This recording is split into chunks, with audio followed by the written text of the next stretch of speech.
I am Carl Farley with the AM/PM Guide Service at Hooked and Travel here, and I'm here with Joclyn Leung at Angling Outfitters in Woodstock, Ontario. We are programming and setting up this Helix series of fish finders GPS today.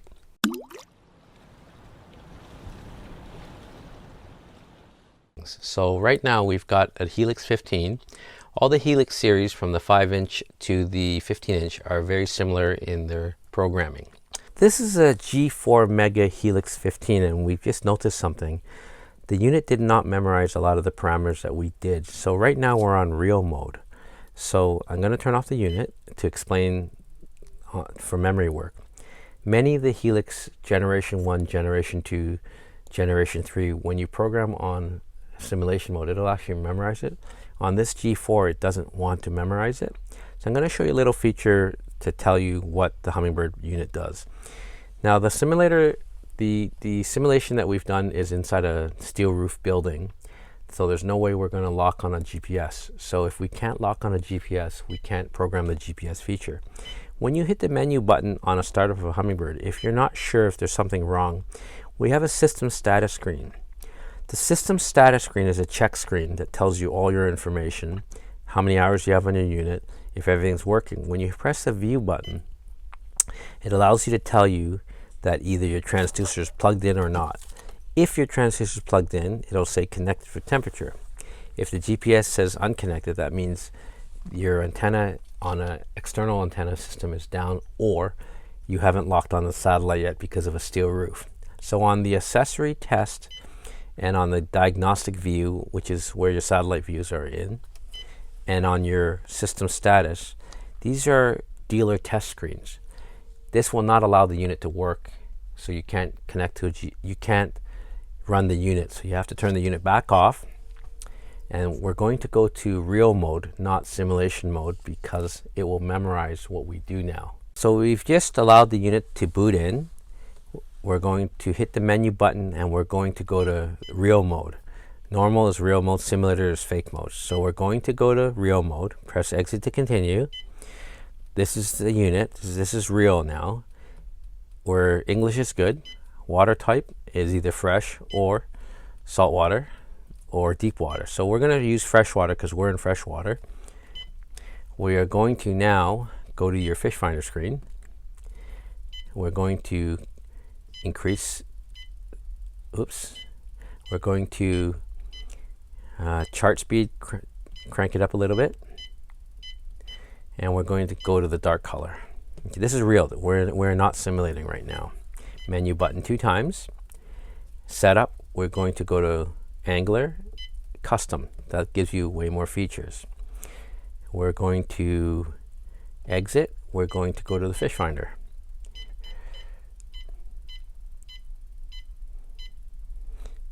Connect the transducer. We have a Mega SI, and the Y wire has a dual beam. So it's obviously recognized all the transducer settings. Hit the menu button 2 times. We've got a toolbar across the top that allows you to go from Sonar, Navigation, Chart, Humminbird Charts, Setup. We're going to do the setup right now. So the first thing we're going to do is go to the user mode, and we're going to go to Custom, because it gives you twice as many features. Okay, so that allows you to really fine-tune your unit. So first thing we're going to do is go to the alarms. So I've moved the toolbar to the left and we're on alarms. The first thing we do is low battery alarm. Most of you guys out there have a new 4-stroke or a direct injected motor. Generally we set it to 11 volts. So we've already set the alarm at 11 volts, which should allow you to start your gas motor under most circumstances. If the alarm goes off, run your boat for a few minutes to charge up your alternator so that your cranking battery will never leave you stranded. We go back up to alarms, and now we go to the sonar.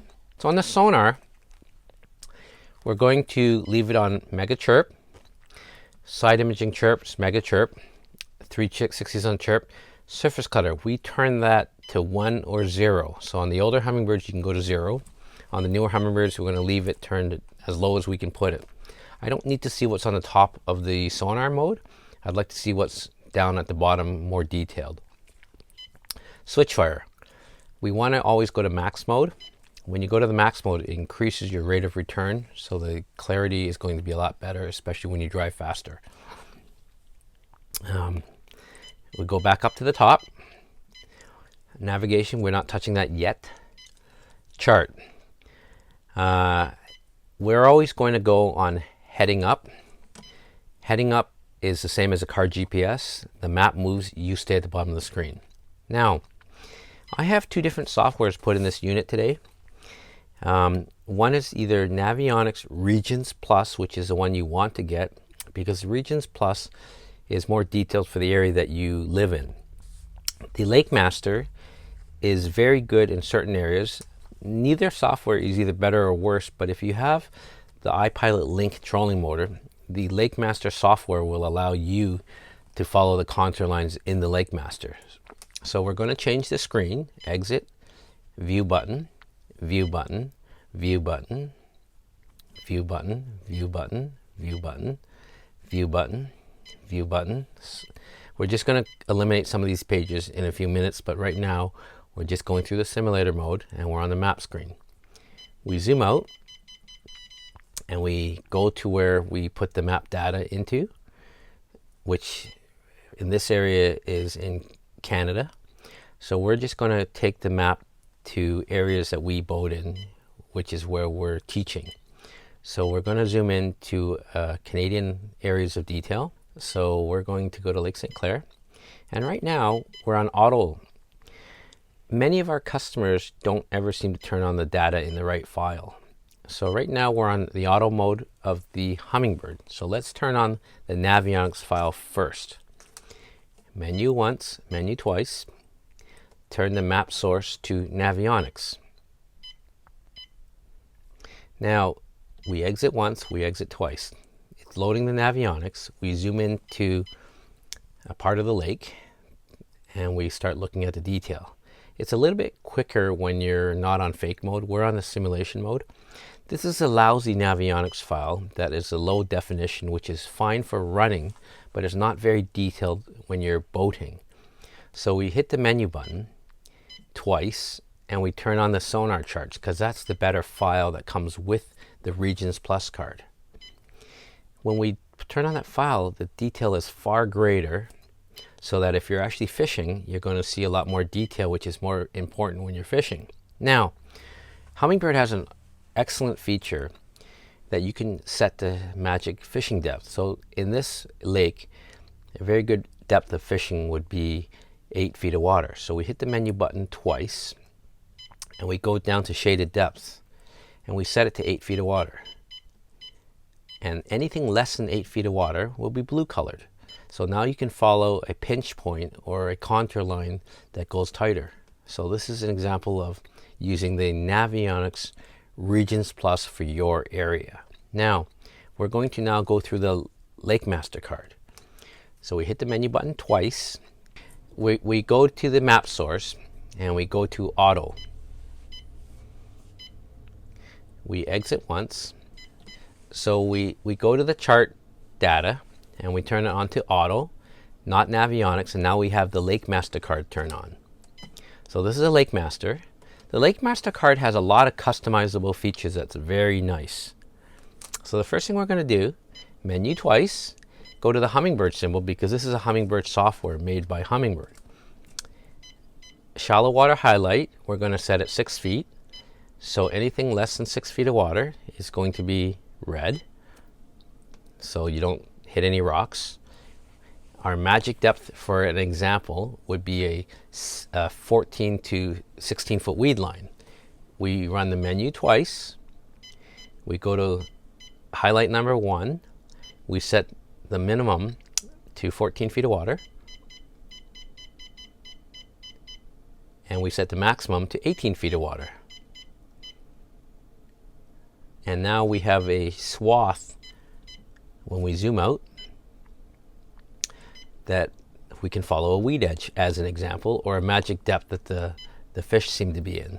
So this is an example of running the safety depth at 6 feet, the inside weed line at 14, the outside weed line at 18. And this is on the Lakemaster software. Okay, so this is Really nice software. The Lakemaster software was developed by Humminbird, and it's a very good system because if you have the iPilot Link trolling motor and you have a networkable Humminbird system, it'll allow you to follow contour lines on whatever contour line you pick. So that's a very nice feature when you buy the Lakemaster software. In Canada, where we fish, half the Navionics is better data than the Humminbird, and half the Humminbird is very good. So sometimes you have to go through both softwares. I have both softwares in this unit right now. This is Lakemaster. The first one was Navionics. Okay, now we're going to go to Fishfinder. So hit the view button, hit the view button, hit the view button, hit the view button, hit the view button. We're going to eliminate a lot of this malarkey because there's a lot of screens that don't apply to our purposes. So we're just going to go through the menu. We're on our Fishfinder. We hit the menu button because now we're programming the Fishfinder, not the general screen.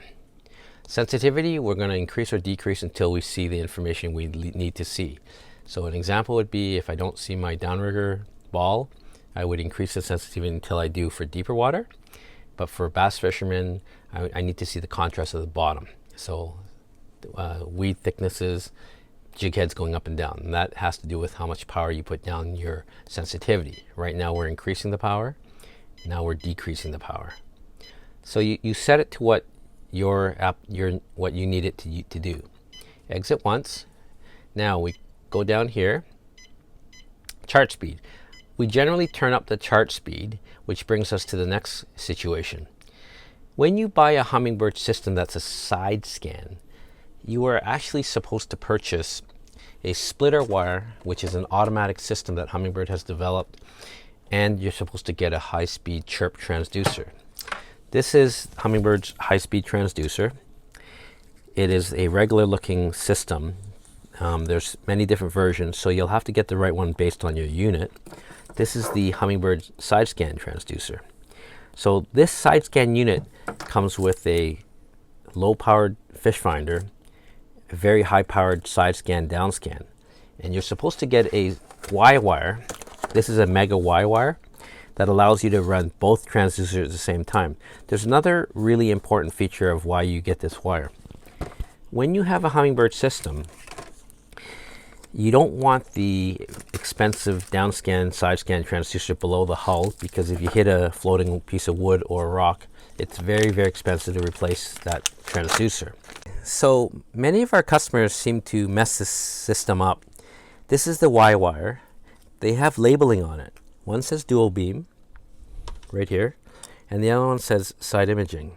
So when you plug in the automatic switcher wire, which this is, this goes under the dashboard. So we take our dual beam transducer, we put it in a dual beam port, and you have to hear the click, because if it doesn't click, it's going to vibrate loose when you're boating.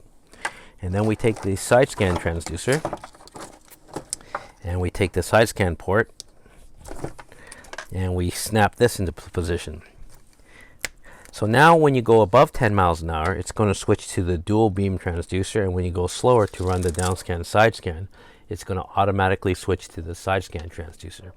This is the largest complaint we get with Humminbirds, because when a customer purchases a side scan unit, they don't get a good high-speed fish finder with it. And that's what this fixes. Okay, we go back to the side scan screen.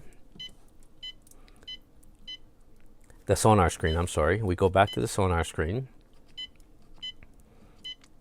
And generally speaking, my eyesight's not as good as many customers, so I like to go with the darker colored screen. So you pick whatever color works for you. If you're colorblind, most of the consumers will go to the green screen. If you're not colorblind, we generally like the dark screens. There's many different colors to pick from. I'm just going to go through all these redundant pages, and then we're going to go through how to program it. So here's a fish finder. Menu once. We've already increased the chart speed. We're going to go to the sonar color number 6. I like the 6 color better because I can make out the detail clearer when your eyesight's not that good. So this is a dark screen on Humminbird. Now, we're going to hit the menu button 2 times, and we're going to start getting rid of some of these silly pages. 2D means sonar. We would like to have that feature. Down scan, we would like to have that feature. Side scan, we like that feature. We do not have 360. If you have 360, don't hide it, but we're going to hide it because we don't have 360. So I hid it. Down scan with 2D, that's a great screen because many of you that can't compare Fishfinder and how to watch the Fishfinder with the Mega down scan likes to have that screen on the same picture. Side scan with 2D, I generally don't need that, but I'm going to hide it right now. We don't have 360 with 2D on this version, so we're going to hide it. We don't have 360 with down scan, we're going to hide it. We don't have 360 with 2D with down scan, we're going to hide it. 2D zoom's great when you're jigging, so we're going to keep it. Down scan, side scan, awesome screen. So we're going to show it, not hide it. Side scan with side scan is quite redundant, so we don't need it. Down scan, side scan 2D, I don't really need it. If you want it, you can unhide it. We're going to hide it. Side scan, down scan, we already have it, so we're going to get rid of it. We already have it, we're going to get rid of it. Chart we have by itself. Chart instruments we don't have. Bird's eye is 3D view, we don't need it. Chart is redundant. Chart sonar is very important, so we're going to have it. Chart with down scans, not that important. Chart with SI, kind of nice when you're searching for fish, so we're going to keep that screen. 360 with chart, we don't need it. Chart radar, we don't have it. We don't need it. Don't need it. Don't need it. Don't need it. Don't need it. Don't need it. Snapshot recording, I'm going to hide it. We don't have a NEMA instrument panel. We don't have a radar. So we've finished hiding the redundant screens. So right now, when you go through the view button, you have a lot less pictures to pick from. So that's your down scan. That's your side scan. That's your down with sonar. That's your sonar zoomed in. That's your side scan with down scan. That's your map by itself. That's your map with Fishfinder. That's your side scan with map. That's your digital screen. Back to your Fishfinder. Now, next thing we're going to do, we're going to quick key it. So the most important screen that you have is your map with Fishfinder. So we go to your map with Fishfinder screen. We make the map bigger, the Fishfinder smaller. So we hit the menu button and we make the map bigger. Exit it, and then we hit the quick keys. So I hit the top quick key. Now I save that key. I hit the next page button. Side scan with map. I hit the menu button. I want way bigger side scan. Exit. Now I save it. That's the second quick key. I hit the next page. Fishfinder by itself. Nope. Downscan by itself. Very good screen. We're going to save it. We hit a very important screen. We have side scan with down scan. This gap here is your down scan, but I want a smaller down scan, a bigger side scan. So I hit the menu button and I want a bigger side scan, smaller down scan. And then I save it as a quick key. So now I've saved 4 keys. Map with Fishfinder, side scan with map, down scan by itself, down scan with side scan. So these are the quick keys that make it a lot easier because you pick your most popular pages and you save them. Now, color of the side scan, down scan. Generally, most of my customers seem to like color number 1, which is blue. They find it easier to see. If you're colorblind, likewise, you would go back to green screen. But right now, we're going to use a blue screen. We're going to go to the down scan screen, which is the third key. We're going to make it also blue. Menu, and we're going to make it blue. So that way, when you're on the quick key, blue on blue. So this gap here is from here to here. This gap here is past the cone angle of the down scan. Now, a really neat feature that the Humminbird has is we're going to put custom information on the screen. We hit the menu button 2 times. we go to the gear button, which is your main setup. Whoops. We have to go back to advanced mode, custom mode, and we're going to go to digital readout, and we want the boxes. Once we have the boxes, we can fine tune any single data, and it allows you to customize more information. So we go to the data boxes. Box number 1 is going to be speed. Let's see, we got depth, exit. Box number 2 is temperature. Box number 3, we prefer to put course over ground. So box number 3 is course over ground. Let's see, depth, speed, vessel, course over ground. We put a check mark in it. That's your compass heading when you're trolling to keep your boat straight. Exit.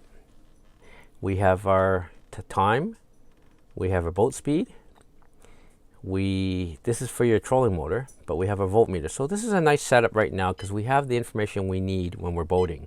Okay, so that's under the boxes for overlays. Okay, we're back to the map, back to the fish finder with map, back to the side scan. We're going to go map screen only. So we go to the full screen map. So the orientation menu, the setup for the mapping is going to be heading up, and that way your map moves, you stay in the middle of the screen. So we zoom out, so every time you move, I'm just zooming out. So right now on the demonstration mode, we are on course up. That means the map moves, you stay in the middle of the screen, and true north will always be shown on the screen. So that's how a car GPS is set up when you're on navigation, same as course up. So that's your basic setup of your Humminbird product. If there's any questions, just comment or send us an email and we'll try to assist you on the question. Hey guys, thanks for watching our video. And if you like our videos, please like and subscribe. Have a great day.